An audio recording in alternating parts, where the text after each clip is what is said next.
Salut la team rentable, ici Yann Darwin, tu es sur la chaîne des finances personnelles et de l'investissement. Aujourd'hui, on répond à la question comment placer son épargne en 2021 et où placer son épargne en 2021. Alors, première chose, avant de te faire un petit peu mon top 4 des investissements pour 2021, on va commencer par l'erreur à ne pas faire en ce moment. L'erreur à ne pas faire en 2021, c'est tout simplement d'avoir du cash, tout simplement de rester cash, d'être sur des supports papa-maman à l'ancienne, livret A, LDD, LED, tous les livrets bancaires, tous les produits de banque classiques, les assurances vie en fonds euros, etc., etc.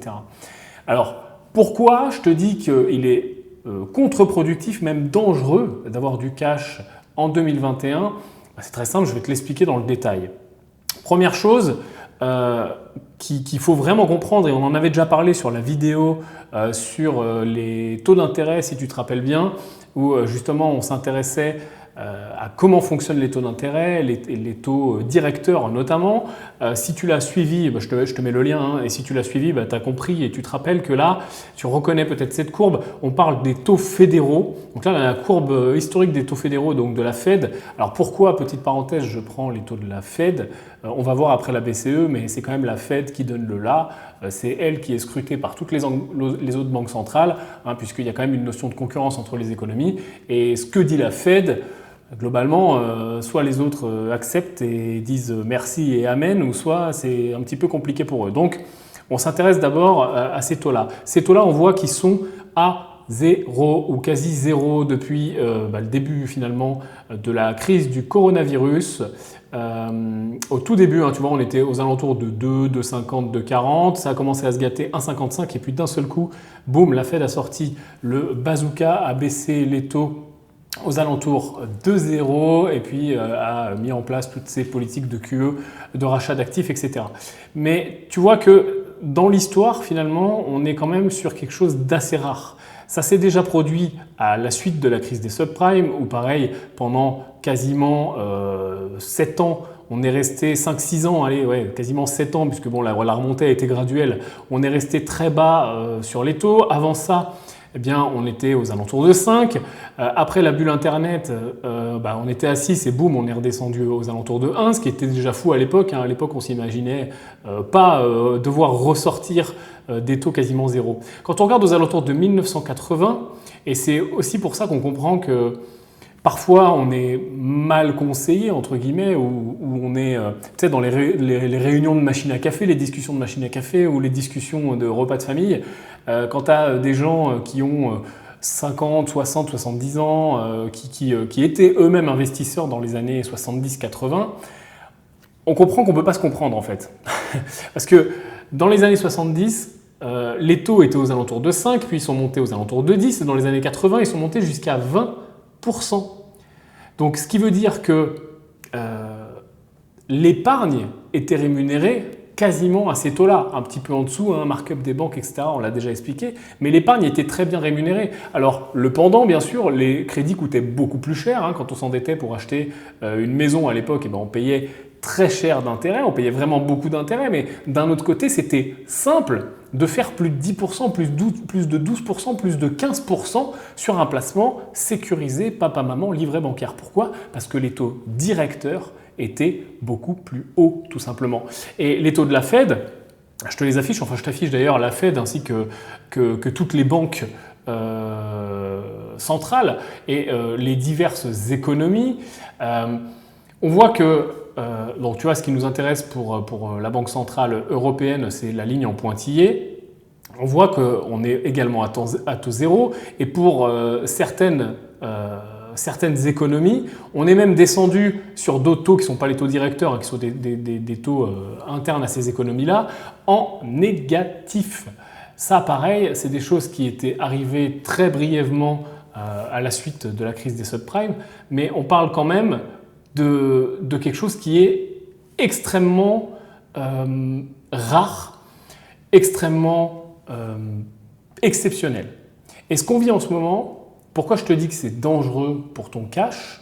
Parce que finalement, le cash n'est plus rémunéré quasiment à zéro, puisqu'on l'a vu ensemble, les banques centrales, on va mettre 1 euro et puis 1 dollar décident des taux directeurs. On a vu, il y en a 3, hein, qui sont en ce moment, pour les principaux, à 0% ou quasiment à 0%. Les banques, elles, on va mettre un B, commercial, okay, donc les banques de tout le monde, hein, le petit crédit agricole, le crédit mutuel, etc., utilisent ces taux-là et donc répercutent ces taux-là. Donc si ces taux-là sont à 0, les taux dans les banques sont à 0 et quelques. Hein. On voit le livret A en ce moment, on voit du 0,5, on voit du 0,25, on voit pour les placements peut-être un petit peu plus rémunérateurs, on doit encore trouver peut-être du 0,7, on a des comptes à terme, des comptes bloqués un petit peu supérieurs. Mais quoi qu'il en soit, ces banques-là ne peuvent pas faire de miracle. Étant donné que ces taux-là sont à 0 ou proches de 0, ou voire même pour certains internes inférieurs à 0, négatifs, elles ne peuvent pas faire de miracle. C'est aussi simple que ça, sinon elles perdent de l'argent. Donc le principe d'une banque commerciale, hein, c'est d'être commerciale et donc de gagner de l'argent et d'être une entreprise. Donc elles ne peuvent pas se permettre d'augmenter. Donc en fait, ce que tous les acteurs de l'économie scrutent, c'est les banques centrales. Okay ? Alors après, il y a plein de débats et on fera une autre vidéo sur le sujet. Quand vous remontez les taux, ils ne vont pas rester à vie à 0 ou proche de 0. L'histoire nous a quand même montré que les banques centrales étaient capables de les garder très longtemps à 0 ou proche de 0. Donc la grande question que tout le monde se pose aujourd'hui, c'est finalement combien de temps ils vont rester là. On va en parler juste après pour justement toi t'adapter sur ton épargne et notamment en 2021. Mais juste avant, pour terminer sur ce point-là, l'argent aujourd'hui, il y a un opportunity cost à garder du cash. Okay ? Pourquoi ? Parce que les livrets et tous les placements à l'ancienne ne rémunèrent rien, parce que, on l'a vu, les banques ne peuvent pas faire mieux. Et surtout, étant donné que ça, tout le monde est au courant, et notamment, j'aime souvent te parler des grosses mains, des instits et ceux qui ont l'argent, eux, ils sont bien au courant. Et eux, ils ne laissent pas leur argent sur des placements qui ne rapportent rien, parce que leur but, c'est quand même de faire du profit. Et étant donné que l'épargne sans risque ne rapporte rien, et les obligations, c'est la même chose, hein, puisqu'on en a également parlé sur la vidéo autour des taux d'intérêt, les obligations suivent le mouvement. Regarde, là, je t'affiche les obligations, les bons du trésor 10 ans américains depuis 1985, à l'époque sur de l'obligation américaine, donc le truc méga sécurisé. En 1985, on était à 14%, enfin en 84, fin 84, 14% de rendement sur un placement sécurisé. En 88, on était 87, 10% encore, 88 aux alentours de 10%. Puis 5, puis 4, puis 2, puis 3. Et aujourd'hui, on est descendu en plein cœur de la crise jusqu'à 0,47. Et là, on fait un rebond technique, oserais-je dire, aux alentours de 1%. Donc même ces placements-là, qui auparavant rapportaient beaucoup, ne rapportent plus. Ces placements-là, les obligations, les placements d'État, les placements sécurisés, sont très appréciés par les gros. Pourquoi ? Parce que là, tu peux poser bonbon. Hein, là, si tu as envie de placer 100 millions, tu peux le faire, ça va bien se passer, tu n'as quasiment pas de risque sur les obligations américaines et tu te prends un taux d'intérêt, tu te prends un rendement et donc quand tu es une grosse main et que tu as 2 milliards à placer, tu es bien content de mettre une partie sécurisée qui te rapporte un rendement. Sauf que ce qu'on a vu auparavant, les 5%, les 10%, ça n'existe plus. Donc même ces grosses mains-là se détournent de ces obligations. Parce que les taux d'intérêt sont bas. Donc qu'est-ce qu'ils font ? Ils n'ont pas 50 000 solutions. Ils vont dans des marchés plus classiques, actions, crypto, on est en train de le voir, on en a déjà parlé. Donc qu'est-ce qu'ils font, vu qu'ils ont beaucoup d'argent ? Il faut monter le marché. Donc il y a un double effet. Il y a l'effet, oui, les taux sont bas, donc les placements sécurisés qu'on appelle risk-off, qui n'ont pas de risque, peu de risque, sont bas, se cassent la gueule et ne rapportent pas de rendement. Donc on va sur les risk-on, les placements risqués, qui en rapportent plus. Et ceux qui lead le mouvement, c'est toujours la smart money, c'est toujours les institutionnels, c'est toujours les gros, c'est toujours les banques d'affaires, les hedge funds, etc. Et les petits particuliers, pour peu qu'ils soient plus ou moins intelligents financièrement et bons dans l'investissement, viennent se greffer et viennent aussi pousser le marché. Ce que je veux dire par là, c'est qu'on comprend très bien qu'on ne peut pas aujourd'hui, dans le contexte économique, macroéconomique aujourd'hui, et chercher de la sécurité. Alors on va mettre entre guillemets, parce qu'il y a des moyens quand même d'avoir une relative sécurité, mais bon bref, et d'aller chercher de la sécurité et aller chercher du rendement. Aujourd'hui, on va chercher des placements risqués pour aller chercher du rendement. Et quand je te dis que avoir ton cash en banque est dangereux, J'entends l'inflation, parce que l'inflation, même si elle est faible en ce moment, elle est toujours là, et donc bah, ton argent, il se fait grignoter. Hein. Tu es là, tu as, je sais pas, t'as 20 000, 30 000, 40 000 euros, tu vois, c'est ton trésor de guerre, il est là, il est en banque, ton année d'esprit tranquille, etc. Tu as ton petit trésor là. Et sauf que ce trésor, bah, l'inflation vient grignoter. Boum, 1% par-ci, 1,5% par là, 2% par là. Et au bout d'un an, bah, ça vaut plus 40, ça vaut peut-être 39. Donc c'est quand même dommage. Et puis si les taux restent bas et si toi tu restes là, 39, 38, 37. Donc la valeur faciale de ton argent c'est le même, mais ce que pourra acheter cet argent-là, c'est plus 40, hein, puisque tous les prix ont augmenté, ce sera l'équivalent de 39, de 38, de 37 si tu avais frisé cette valeur à ce moment-là. Donc en fait ton argent vaut moins cher, ton argent peut t'acheter moins de choses.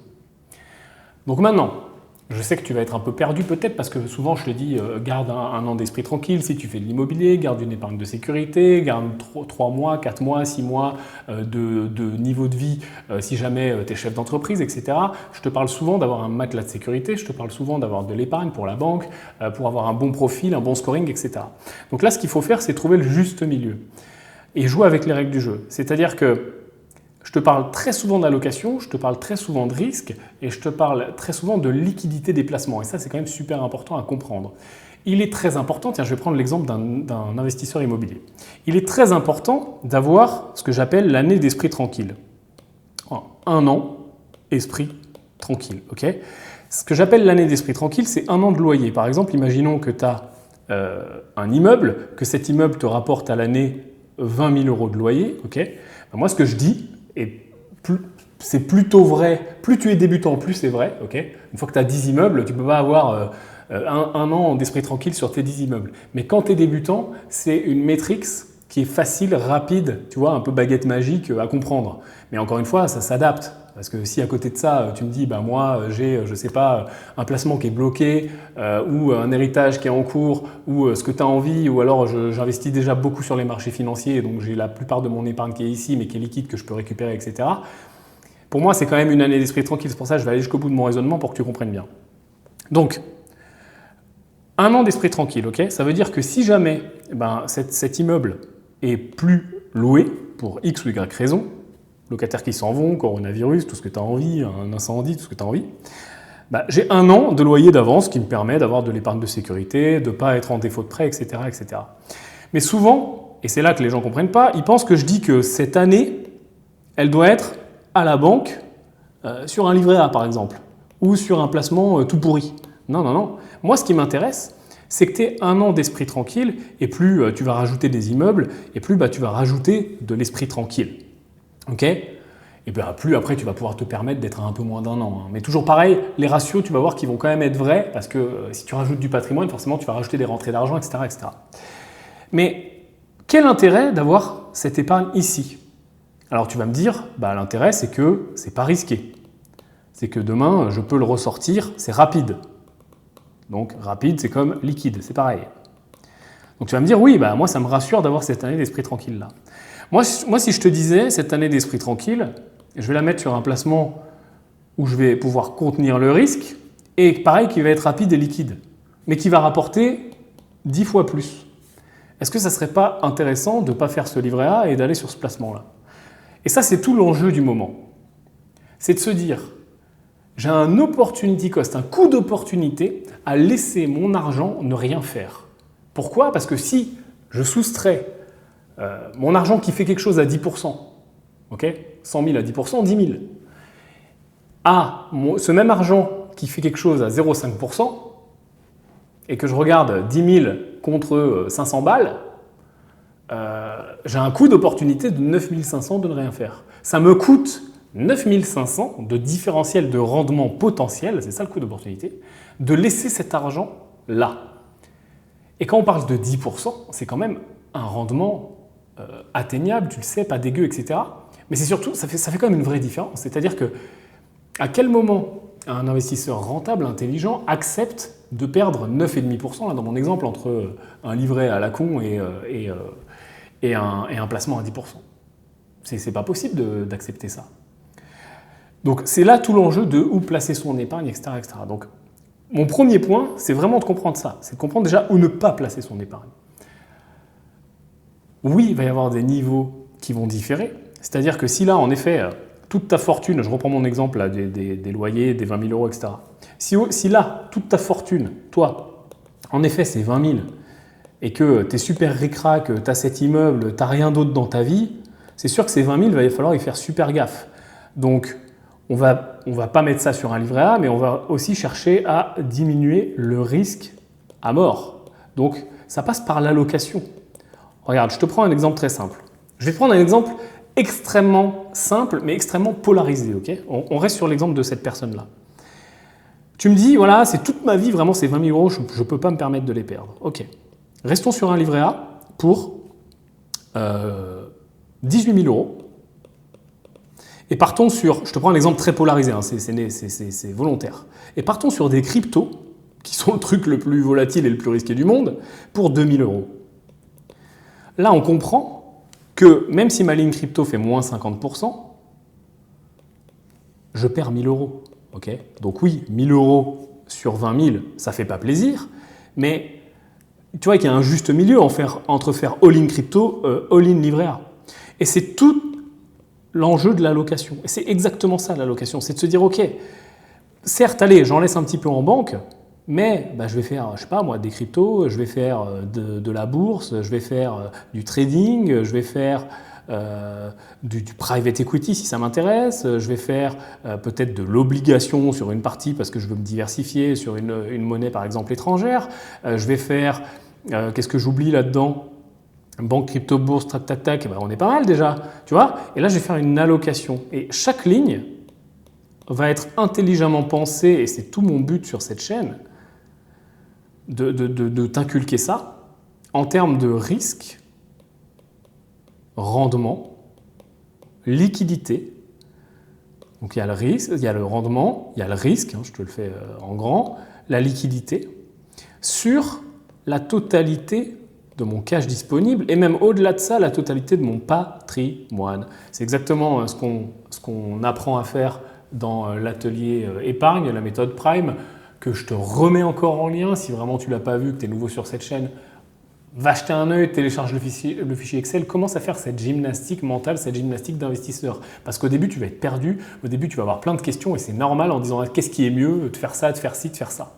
Chaque patrimoine est unique, chaque façon de faire est unique, chaque situation est unique parce que toi, tu as peut-être beaucoup d'immobilier, mais pas beaucoup de ça, ou beaucoup de bourse, mais inversement, tu es chef d'entreprise, ou alors au contraire, tu es très liquide, ou alors tu es très riche, mais en equity, et tu n'es pas liquide, ou alors, etc. etc.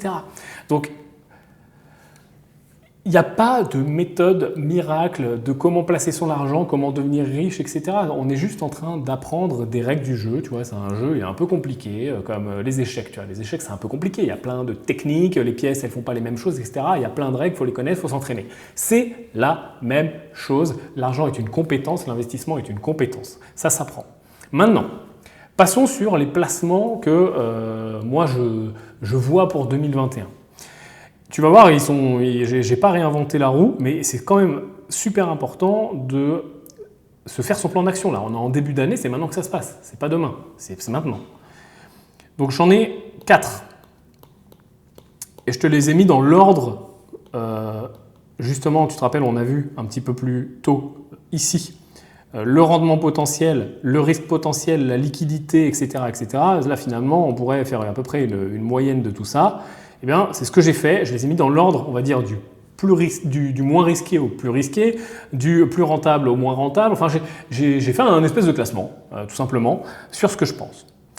Le premier investissement pour 2021, sur lequel il faut que tu investisses, celui-là, c'est peut-être le seul où je suis absolument sûr de moi et je sais qu'il n'y a absolument aucun risque. Tiens, celui-là, c'est un investissement baguette magique. Il n'y a aucun risque à investir là-dedans. Je suis sûr que tu vas avoir un retour sur investissement positif. Je suis sûr que tu ne vas pas perdre d'argent. Je suis sûr que ça va t'aider, te tirer vers le haut et je suis sûr que pendant plusieurs années, tu vas être meilleur grâce à cet investissement. Une idée ? Le premier, c'est toi. Et vraiment, souvent, on a de l'argent disponible et on se dit qu'est-ce que j'en fais, où est-ce que j'investis, pourquoi, comment, et on s'oublie soi. Et investir sur toi, ça passe par la connaissance, ça passe par apprendre. Je te parle souvent du CA, CA, comprendre, apprendre, appliquer. Ça passe par en savoir plus, en savoir mieux. Ça passe par regarder cette chaîne, d'autres chaînes comme celle-là. Ça passe par lire des livres. Vraiment, s'il y a un investissement peu cher qui rapporte énormément en termes de pourcentage de retour sur investissement, c'est bien les livres. Ah oui, mais Yann, c'est compliqué les livres, j'ai pas le temps, j'arrive déjà. Bullshit, j'ai pas le temps, c'est juste que je ne prends pas le temps pour. Tu peux me trouver 1 heure, une demi-heure, 15 minutes dans ta journée quand tu fais caca si tu as envie pour prendre le temps de me lire 10 pages. Ça, j'entends pas. Ou alors les livres audio, tout ce que tu as envie, les résumés, mais tu peux trouver un moyen de lire des livres. Ça passe aussi par, pour les gens qui sont un peu allergiques à la lecture ou qui veulent faire autre chose en même temps, des podcasts. Tu as Business en bagnole qui est pas mal pour les chefs d'entreprise et les investisseurs. Tu pourras jeter un œil, c'est dans la note de l'épisode. Ça passe par des chaînes YouTube, ça passe par plein de trucs. Ok ? Livres, tu as aussi tout ce qui est formation, qu'elles soient en ligne ou en présentiel. Tu sais que chez Green Bull, on a pas mal de programmes de formation, dont certains sont financés, référencés, finançables CPF, ANPE, etc. On est certifié Calliope, pareil, tu as tous les liens en dessous. Je ne te les remets pas, je ne te refais pas l'instant pub, tu connais. Au bout d'un moment, clique. Si ça t'intéresse l'immobilier, tu as de l'immobilier, tu as de la bourse, tu as des placements financiers, tu as du trading, tu as tout ce que tu as envie. Donc ça passe par la formation. Et ça passe par finalement l'élévation de tes connaissances. Donc ça vraiment c'est le premier investissement. Et d'ailleurs si tu es là c'est que tu as déjà commencé à le faire et vraiment ne le néglige pas parce que c'est de celui-là que va découler tout le reste. C'est de celui-là que va découler de sentir le truc qui explose. C'est de celui-là que va découler d'être capable d'acheter. Tu te rappelles, on en a parlé sur les cryptos. Un instit ou un investisseur sophistiqué, il achète quand le marché il est plat et il profite de l'augmentation. Tu vois, il achète là, il achète là, il achète là, éventuellement il achète là où il se renforce. Mais jamais il va acheter quand ça pète, quand ça explose, quand c'est parabolique, comme ce qui se passe sur les cryptos. Et c'est pour ça que les cryptos font ça, elles explosent. Parce qu'à chaque fois, tu as des newbies qui rentrent, qui ont vu de la lumière, qui croient que c'est la nouvelle façon de faire fortune et de gagner 1 million avec 1 000 euros. Sauf que gagner 1 million avec 1 000 euros, c'est éventuellement possible en achetant ici, très intelligemment. Mais pour acheter ici très intelligemment, ça ne demande pas les mêmes connaissances que pour acheter là en mode FOMO. Ah vite, faut acheter, tout le monde parle des cryptos. Là, c'est déjà trop tard, ou en tout cas c'est en voie d'être trop tard. Et même si l'investissement sera toujours intéressant en termes de pourcentage, je prends l'exemple des cryptos, il est encore aujourd'hui tout à fait possible de faire des 10, des 20, des 50, des 100%, des multiples sur la plupart des cryptos, mais tu ne seras pas au truc super méga débile du mec qui a acheté au tout début parce qu'il a étudié, il a compris, il a regardé, il était là avant les autres, il était plus malin. Par contre ici, il s'est peut-être passé 5 ans, ça c'est clair. Mais ce gars-là, ce qu'il a fait qu'il a acheté là, en général, il n'est pas en mode casino. En général, il n'est pas en mode hasard. Le gars qui a acheté là, qui a pris quand même un risque plus important, parce qu'il achète au tout début. Le gars qui a acheté là, il a juste utilisé son brain, son cerveau, ses connaissances. Il a étudié. Ok ? Et ça demande du temps. Ça demande de l'investissement personnel. Donc c'est vraiment mon premier investissement et je ne veux pas faire le mec qui dit ça pour le dire, pour faire joli ou pour vendre mon truc. Non, c'est vrai. C'est vrai vraiment. Et c'est vraiment méga vrai, quoi. Je pense que d'apprendre toujours, d'être toujours en recherche d'informations, parfois même de préparer des vidéos pour toi, ce qui me fait creuser plus loin, etc. C'est ça aussi qui fait que j'ai de bons résultats. Je suis un investisseur peut-être, je ne sais pas, je ne sais pas quel est le bon mot, sophistiqué ou intelligent ou pas trop débile, et que je fais plus, ou en tout cas beaucoup moins, et j'espère ne plus jamais refaire, les erreurs du débutant à la con, et que j'ai compris qu'il valait mieux chercher le A que chercher le X, etc. Bon bref, investis sur toi, abonne-toi, active la cloche, éclate le bouton like. Deuxième point, clairement j'ai mis l'IMO en 2, parce que l'IMO reste un placement super.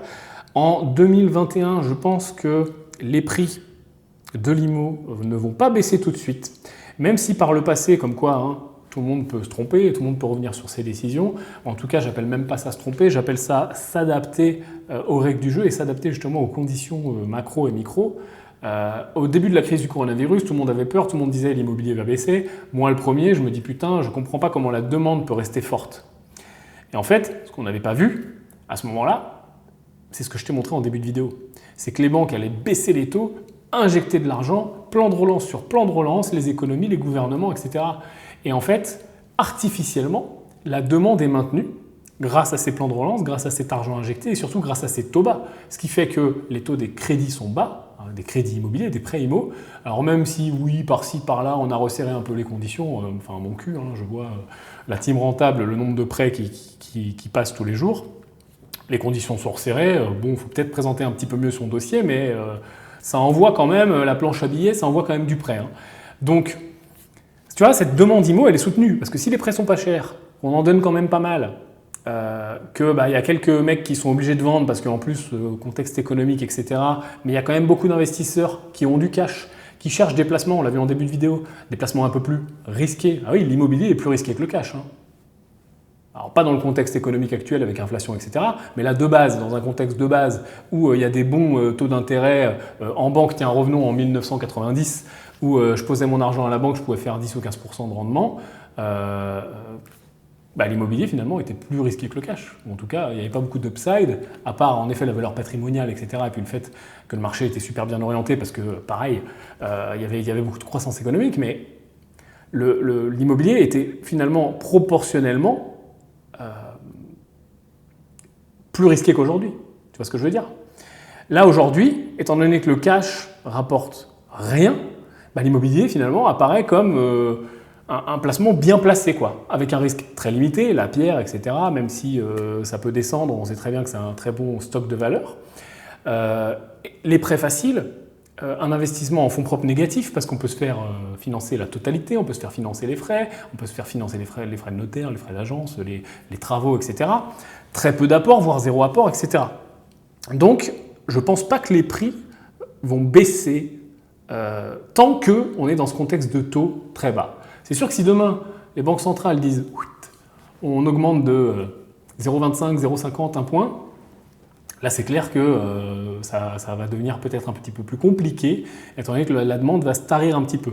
Mais là pour l'instant, dans le contexte actuel, on fera le suivi bien sûr encore une fois sur cette chaîne, je pense que l'IMO a encore de beaux jours devant lui et que peut-être que, tu vois, pour les gens qui ont un parc important, parenthèse là, arbitrer, je pense qu'on est dans le bon moment, tu vois. Là, le bien qui te fait chier, là, que tu as envie de vendre depuis un moment, ou celui où tu as une très grosse plus-value latente, tu es là, tu te poses la question, etc. C'est peut-être un très bon moment pour arbitrer.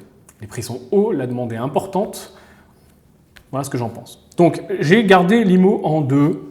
Et encore une fois, si tu es débutant sur cette chaîne, tu trouveras énormément de ressources et de vidéos pour te former en immobilier. Et tu as aussi notre formation Créer, développer son entreprise à prépondérance immobilière qui est dispo, qui est financée, qui est finançable, qui est certifiée Calliope, etc. Je te mets le lien sous la vidéo. En 3, j'ai mis la bourse, marché financier. Pourquoi? Parce qu'on l'a vu en début de vidéo, les taux sont zéro. Les instits, ils vont où? L'oblig, bof. Placement bancaire, bof. Voilà. Hein. Une fois qu'on a fait ça, on peut se diversifier. Il faut qu'on aille chercher du rendement. Où est-ce qu'on va chercher du rendement? Les risk-on. Et les risk-on, ça va être marché financier, actions, crypto, private, etc., etc., placement alternatif globalement. Donc, tous ces investissements-là, dont les actions, et on voit actuellement, et tu l'as vu, hein, les actions augmentent, les marchés financiers sont au plus haut historique, on se dit jusqu'où est-ce que ça va aller, on entend parler, est-ce qu'il n'y aurait pas une bulle, est-ce qu'on ne serait pas en situation de surchauffe, etc. Pareil, on fera le suivi sur cette chaîne. Mais aujourd'hui, encore une fois, oui, les prix sont hauts, oui, on a des valorisations importantes, il y a des boîtes qui sont complètement survalorisées, oui, on commence à sentir un petit peu le vent un petit peu comme la bulle Internet où tout le monde dit ça va monter, c'est génial, dès qu'il y a de la tech, ça va monter. Mais d'un autre côté, donc là, ça c'est des facteurs de risque, mais d'un autre côté, les taux sont tellement bas que tant que les taux restent bas, qu'est-ce que tu veux où les gens vont aller chercher du rendement? Où? Où? Les gros, hein, les mecs qui posent des milliards, ils vont chercher où le rendement? Il y a nulle part où il y a du rendement, à part les marchés financiers, les cryptos en ce moment.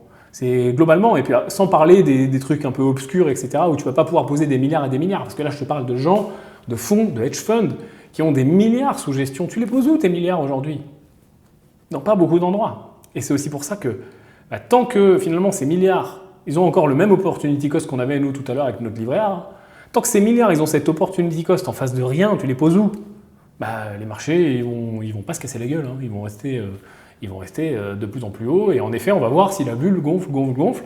Mais ce que vraiment on va surveiller, et moi peut-être l'indicateur que je surveille de plus près pour les marchés financiers, c'est ça, c'est les taux directeurs.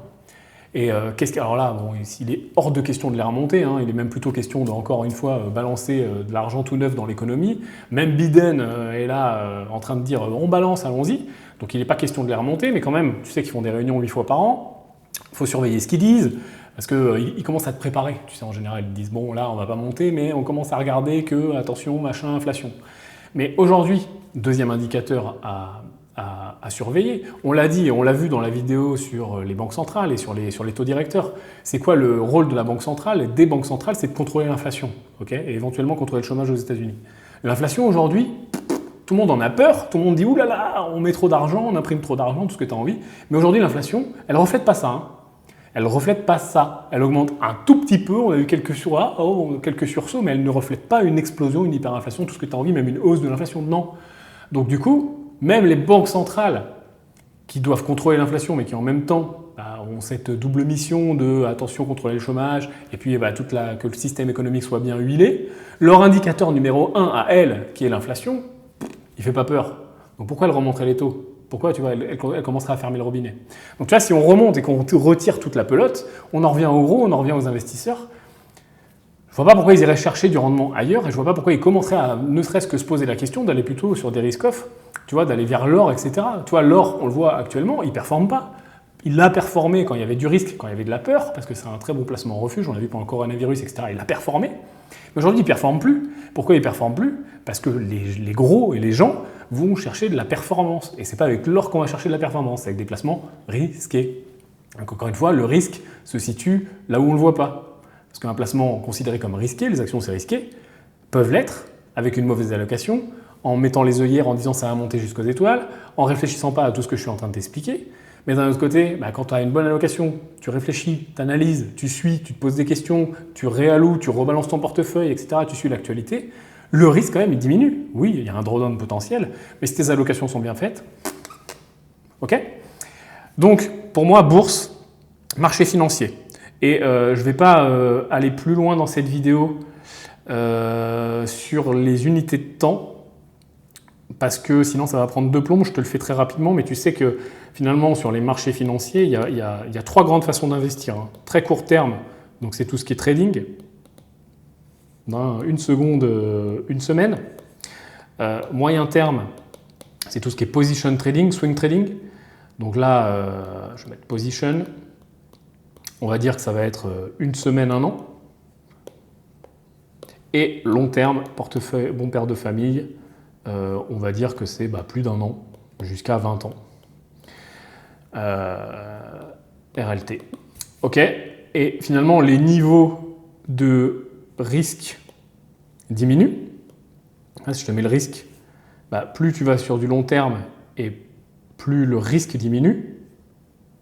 Et la volatilité slash risque, puisque c'est sûr que s'il y a moins de volat, que tu es moins exposé, forcément tu vas avoir moins peur, donc tu vas faire moins potentiellement de conneries. Et par contre le rendement, pareil, si je te le mets là, il diminue aussi. C'est-à-dire que potentiellement on a plus de rendement là, qu'un petit peu plus que là, qu'un petit peu plus que là. Par contre, attention, si je te mets un troisième critère qui sont les intérêts composés, là c'est l'inverse. Ils augmentent. Plus tu vas sur des placements long terme, plus ils augmentent. Donc tu vois, quand on fait la moyenne de tout ça, encore une fois, on n'a pas de réalité vraie qui sort, qui dit « Ah non, il faut faire absolument que du trading, que du court terme, que du moyen terme, que du long terme. » Non, c'est pas vrai. C'est toujours pareil. Parce que là, en plus, je t'en ai mis 3 simples, mais il y a encore une multitude de variables. Et parfois, ça bouge dans un sens, ça bouge dans l'autre. Et encore une fois, je ne t'ai pas mis au milieu de tout ça un changement macro. Genre par exemple, hausse des taux d'intérêt, hausse des taux directeurs, boum, et on monte à 2%. Là, on va avoir des choses qui vont se passer sur les marchés financiers. Peut-être que ça va se casser la gueule. Donc peut-être ça va être intéressant d'aller plutôt sur du court terme pour être plus liquide, pour être moins risqué, etc. Bon, je vais rester borné dans cette vidéo, sinon tu sais comment ça va se passer. Ça va durer 2 plombes.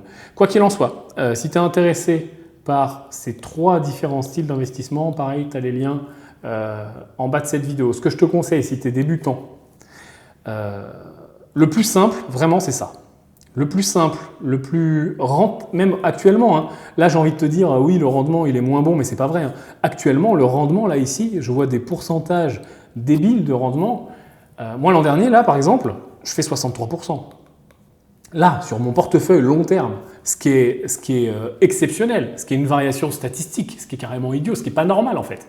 Une année normale, j'aurais fait 10, allez, peut-être 12, 15 si vraiment j'ai été très bon. Une année moyenne ou pas bonne, j'aurais fait 8, 6, 3 ou 0, ou moins 5. Et dans le temps, au lycée, la performance elle est aux alentours de 10. Là, quand on fait des grands 50-60%, encore une fois, on a l'effet. On a l'effet taux d'intérêt à zéro, relance de l'économie, ou aller chercher de l'argent. Tout le monde va chercher de l'argent au même endroit, donc ça monte, tout simplement. Donc ce que je te conseille, en tout cas si tu es débutant, c'est de commencer par ça. C'est ce qu'il y a de plus simple. Tu as la formation RLT, elle est gratuite, elle est financée, enfin elle n'est pas gratuite encore une fois, elle est financée par notre partenaire en passant par le lien que je te mets un petit peu partout autour de cette vidéo. Et si tu veux commencer sur les marchés financiers, c'est vraiment ce qu'il y a de plus simple. Portefeuille long terme, bon père de famille, on va chercher du rendement, mais on va le chercher intelligemment et tous les concepts que je t'explique là sont bien sûr approfondis. On passe au point suivant, puisqu'on n'en était qu'au 3, on n'était qu'à la bourse. Le point suivant pour moi, c'est les cryptos. Les cryptos, on le voit, on est en mode bull run en ce moment, c'est super énervé, ça monte, ça monte, ça monte. Par contre, attention, tu as vu ce que je t'ai expliqué juste ici, c'est vrai. C'est-à-dire que, attention, là, on arrive dans les moments où ça surchauffe peut-être. Alors pour moi, et j'en ai parlé déjà sur plein de vidéos, tu iras voir dans la playlist crypto, je pense pas que ça commence à chauffer, mais ça n'est pas une surchauffe, une débilité de marché. Je serai là pour faire le suivi et pour te donner le fond de ma pensée et comme d'habitude les indicateurs, parce que je ne suis pas là pour parler en mode prof, je ne suis pas là pour... je ne suis pas plus intelligent qu'un autre, plus fort, plus ce que tu veux.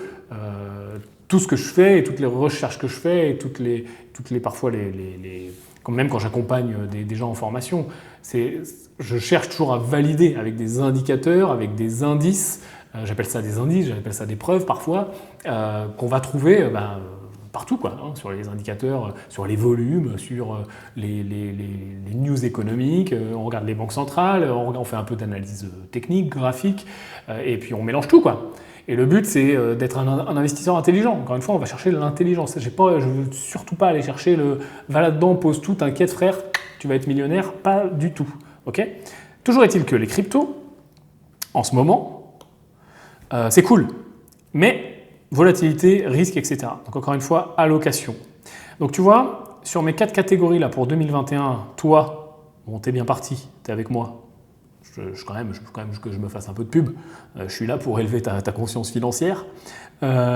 L'IMO, si tu n'as pas commence à t'y intéresser vraiment, prends le temps de te former, etc. Mais ça ne se fait pas du jour au lendemain, l'IMO. Ça demande beaucoup